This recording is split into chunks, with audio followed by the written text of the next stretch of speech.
तपाईं यतिखेर हेर्दै हुनुहुन्छ त्रिशुली खबर टिभी। 24 घण्टा ताजा खबरको लागि हाम्रो च्यानललाई सब्स्क्राइब गर्नुहोला, नजिक रहेको बेल आइकनलाई दबाई हामीसँग जोडिनुहोला। नेकपा एमाले अध्यक्ष केपी शर्मा ओली निर्वाचन एजेन्डा बनाउन लाँकुरी भन्ज्याङमा। कृष्णबहादुर महरा भन्छन् ओलीले गर्दा देशको राजनीति बिग्रियो। कृष्णबहादुर महराको आरोप संसदीय व्यवस्था गलत दिशातिर गइरहेको छ, सच्याउनुपर्छ। प्रकाशमान सिंहलाई टक्कर दिँदै काठमाडौँका स्वतन्त्र उम्मेदवारले दिए यस्तो चेतावनी। के प्रकाशमान सिंहको सर्वोच्च बस्ला त? चितवनमा सत्ता गठबन्धनसँग नयाँ उम्मेदवार परीक्षणमा एक्लिए हेभीवेट नेता। संसदीय व्यवस्था गलत दिशातिर गइरहेको माओवादीको भनाई। देशको संसदीय व्यवस्था गलततिर गइरहेको छ, साथै प्रदेशमा सत्तारूढ गठबन्धनको संयुक्त भेला हुँदै सूचीसहित कहिले कहाँ हुँदैछ यसबारे जानकारी। जबसम्म लोकतन्त्र र संविधानमाथि खतरा रहन्छ तबसम्म गठबन्धनको आवश्यकता र औचित्य रहन्छ। माओवादी अध्यक्ष प्रचण्ड हँसिया हतौडमा भोट हाल्दा काङ्ग्रेसका हात नकामुन्। गठबन्धन सरकारले नै देशको आत्मनिर्भरता स्थापित गर्न सक्छ। शान्ति सम्झौतामा हस्ताक्षर गरेर मैले रुखमा भोट हालिसकेँ। भूकम्पपछि पुनर्निर्माण गरिएको गोर्खा दरबारको प्रचण्डद्वारा अवलोकन। प्रचण्डसँग चुनाव लड्न आएका एमालेका कान्छा उम्मेद्वार को हुन् त? यसबारे पनि जानकारी। नेकपा एमालेबाट स्वतन्त्र उम्मेदवारी दिएका प्रभु शाहलाई पार्टीबाट निकालेपछि एमाले लगायो यस्तो आरोप। प्रभु शाह अपराधी र धोकेधाडी हुन्, जहिले पनि जसलाई पनि डस्न सक्छन्। माओवादीमा प्रवेशको तयारी प्रभु शाह। नेकपा एमाले बीपी तालमेल भङ्ग गरेपछि डडेलधुरामा देउबालाई पल्ला भारी जित सुनिश्चित।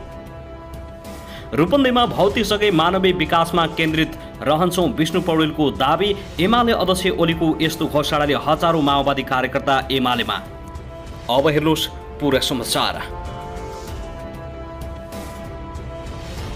दर्शक महानुभाव नमस्कार, तपाईलाई हार्दिक स्वागत छ हाम्रो च्यानल त्रिशुली खबर ट्युबमा।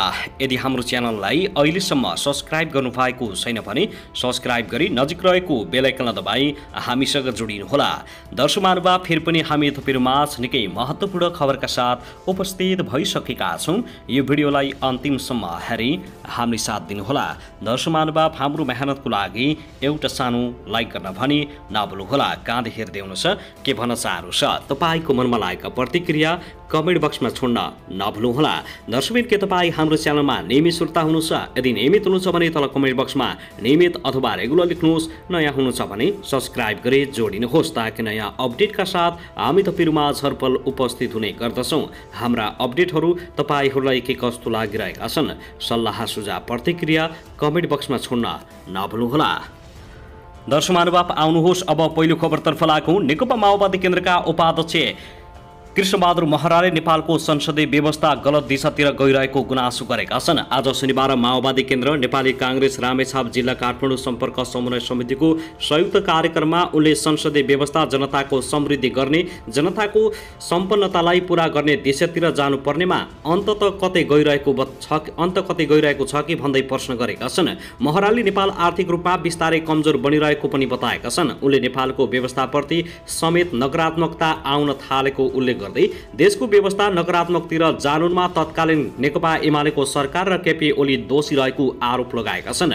महराले ओली सरकारले गरेको गलत कामलाई सम्हाल्न अहिलेको सरकारलाई गाह्रो भइरहेको बताएका छन्। उनले अहिले प्रतिगमन सच्याउने र संविधान संगत बाटोमा हिँडाउनु पर्ने मुख्य आवश्यकता भएको बताउँदै नेकपा एमाले सहितको प्रतिगमनकारीको गठबन्धन भएको आरोप पनि लगाएका छन्। महराले नेपालमा विदेशी लगानी कमजोर बन्दै गइरहेको पनि गुनासो गरेका छन्। उनले नेपालले आफ्नो स्रोत साधनको उचित प्रयोग गरेर विदेशी लगानी भित्राउनु पर्नेमा जोड दिएका छन्।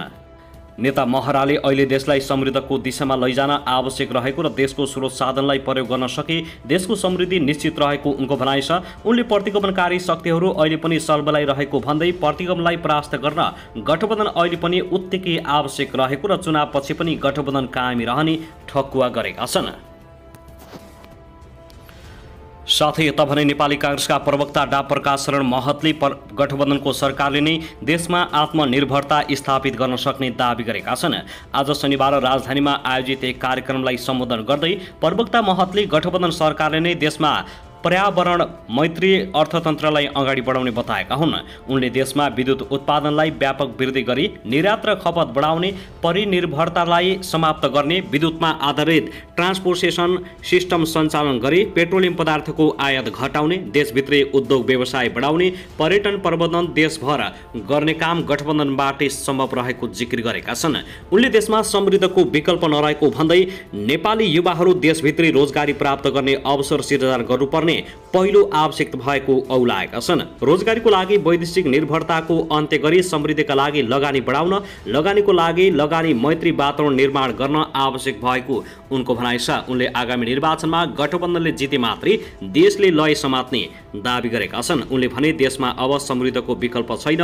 नेपाली युवाहरू देशभित्रै रोजगारी प्राप्त गर्ने अवसर सिर्जना गर्नुपर्छ। रोजगारीको लागि वैदेशिक निर्भरताको अन्त्य तुरुन्तै गर्नुपर्छ। त्यसका लागि समृद्ध आवश्यक छ। समृद्धिका लागि लगानी आवश्यक छ। लगानीको लागि लगानी मैत्री वातावरण आवश्यक छ। सुशासन स्थायित्व आवश्यक छ।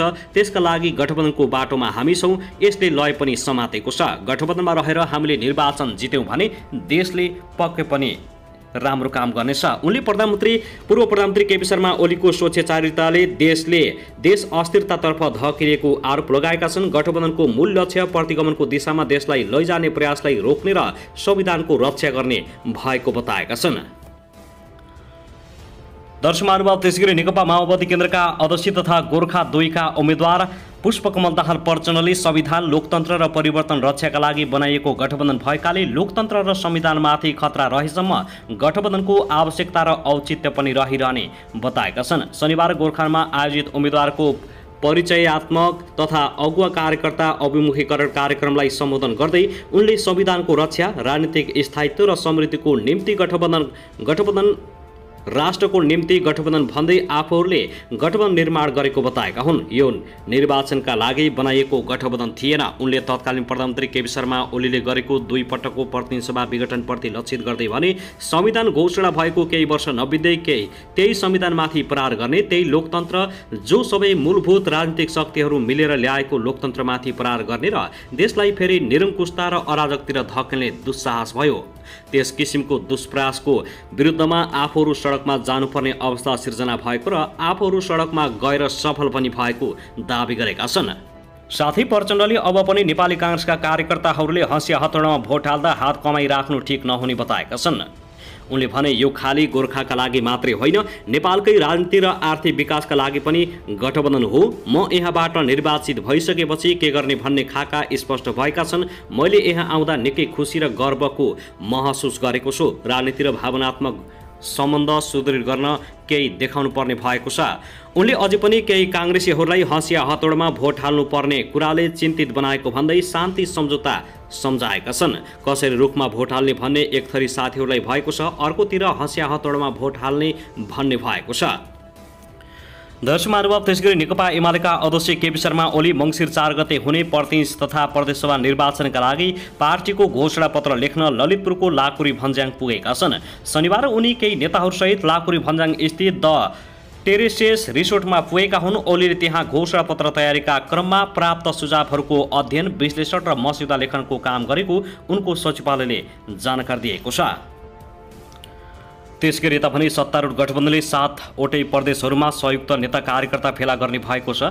चुनावी तालमेल गरेर गठबन्धन दलले आसन्न निर्वाचनलाई लक्षित गरेर आगामी कार्तिक पहिलो साता शीर्ष नेताहरूको उपस्थितिमा प्रदेश स्तरीय संयुक्त भेला गर्न लागेका हुन्। भेलामा सम्बन्धित प्रदेशका केन्द्रीय सदस्यहरू, प्रदेश समितिका पदाधिकारीहरू र जिल्ला सभापति तथा अध्यक्षसहित 3 जनाको सहभागितामा कार्तिक 4 गतेबाट प्रदेश स्तरीय भेला सुरु हुने गठबन्धनले जनाएको छ। गठबन्धनले नेकपा एकीकृत समाजवादीको समन्वयमा पहिलो दिन गण्डकी प्रदेशको पोखरा र नेपाली कांग्रेसको समन्वयमा लुम्बिनी प्रदेशको बुटोलमा संयुक्त भेला गर्ने निर्णय गरेको छ। कार्तिक 5 गते कांग्रेसको समन्वयमा प्रदेश 1 को विराटनगर र मध्य प्रदेशको जनकपुरमा, कार्तिक 6 गते नेकपा माओवादी केन्द्रको समन्वयमा सुदूरपश्चिमको धनगढी र कांग्रेसको समन्वयमा कर्णाली प्रदेशको सुर्खेतमा भेला आयोजना हुने भएको छ। सत्ता गठबन्धनले प्रदेश स्तरीय अन्तिम भेला बागमती प्रदेशमा गर्नेछ। काठमाडौँमा कार्तिक 7 गते माओवादी केन्द्रको समन्वयमा बागमती प्रदेश स्तरीय संयुक्त भेला हुने गठबन्धनले जनाएको छ। दर्शकहरू, अब त्यसगरी प्रतिनिधि सभा र प्रदेशसभा सदस्य निर्वाचन आउन मात्र 36 दिन बाँकी छ। मङ्सिर 4 गते हुने निर्वाचनका लागि उम्मेदवारहरूले प्रचार प्रसार अभियानलाई तीव्रता दिइरहेका छन्। उम्मेदवारहरूले मतदाता रिझाउनका लागि अनेक हदकण्डा अपनाउन थालेका छन्। चुनाव जितेको 5 वर्षसम्म एकपटक पनि जनताको पीर व्यथा बुझ्न टोलसम्म नपुगेका उम्मेदवारहरू निर्वाचनको समयमा जनताको चुलोसम्म पुगेका दृश्यहरू सार्वजनिक हुन थालेका छन्। उनीहरूले मतदातासँगै बसेर खाना खानेदेखि लिएर क्यारम बोर्ड खेलेको दृश्यले सामाजिक सञ्जालमा अनेक टिक्का टिप्पणी हुन थालेका छन्। ताप्लेजुङबाट चुनावी मैदानमा उत्रिएका नेकपा एमालेका सचिव योगेश कुमार भट्टराई यति बेला मतदाता रिझाउनमा व्यस्त छन्। उम्मेदवारी दर्ताका लागि गृह जिल्ला पुगेका उनी आफ्नो क्षेत्रमा मतदाता भेटघाटमा व्यस्त छन्। मतदाता रिझाउन भट्टराई उनीहरूको चुलोमै पुगेको र युवाहरूमाझ क्यारम बोर्ड खेलेको तस्बिर निकै चर्चामा रहेको छ। त्यस्तै एमालेका अर्का सचिव गोकर्ण विष्टले मतदाताहरूमाझ बसेर खाजा खाइरहेका छन्। गुल्मी क्षेत्र नम्बर 2 बाट चुनाव लड्ने विष्ट मतदातामाझ लोकप्रिय नेताको रूपमा छवि बनाएका छन्। नेता कार्यकर्तामाझ मकै भट्टमास खाँदै गरेको विष्टको तस्बिरले पनि चर्चा कमाएको छ। नेकपा एकीकृत समाजवादीकी सचिव रामकुमारी झाँक्री पनि गुल्मी 2 बाट चुनाव लड्दै छिन्। सत्ता गठबन्धनको समर्थन पाएकी उनले एमाले नेता विष्टसँग प्रतिस्पर्धा गर्दैछिन्। तत्कालीन नेकपा एमालेबाट समानुपातिकबाट सांसद भएकी झाँक्री 5 वर्षसम्म खासै मतदाताबाज नपुगे पनि यसपटक भने गुल्मी केन्द्रित छिन्। निर्वाचनको घोषणा भएदेखि नै उनले निर्वाचन क्षेत्रमा आफ्ना गतिविधिलाई बढाएकी छिन्। केही दिन अगाडि उनले ट्विटरमा मोटरसाइकल चढेर चुनाव प्रचार प्रसार गरेको फोटो भाइरल भइरहेको छ। साथै लोकतान्त्रिक समाजवादी पार्टीका वरिष्ठ नेता राजेन्द्र महतो चुनावी मैदानमा छन्। उनी सरलाई 2 बाट चुनाव लड्न लागेका हुन्। 2074 मा धनुषा 3 बाट निर्वाचित भएका महतोले यसपटक सरलाई रोजेका छन्।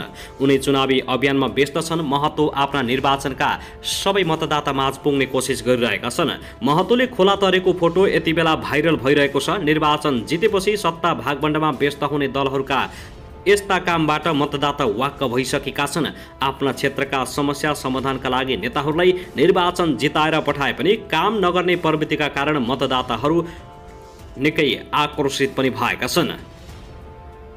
दर्शकहरू, त्यसगरी प्रमुख निर्वाचन आयुक्त दिनेश कुमार थपलियाले संविधान प्रदत्त पूर्ण प्रेस स्वतन्त्रता, अभिव्यक्ति स्वतन्त्रता र सूचनाको हकप्रति आयोग पूर्णतः स्पष्ट रहेकाले आयोगले प्रेस स्वतन्त्रतालाई कुण्ठित गर्न लागेको भन्ने मनोगत प्रकारका मिथ्या सूचना प्रवाह नगर्न आग्रह गरेका छन्।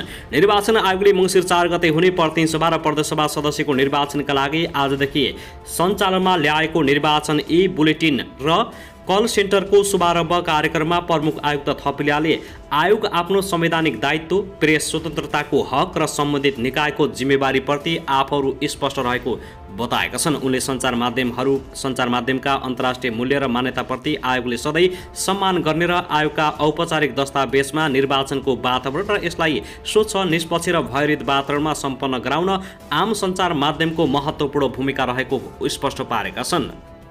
आयोगका बारेमा कतिपय मिथ्या सूचना आएकोमा हामी गम्भीर भएका छौँ। उनले भने, हामी कसैको निगरानी गर्दैनौँ, कसैले धाँधली गर्छु भन्ने पनि नसोचे हुन्छ। उनले चेतावनी दिएका छन्।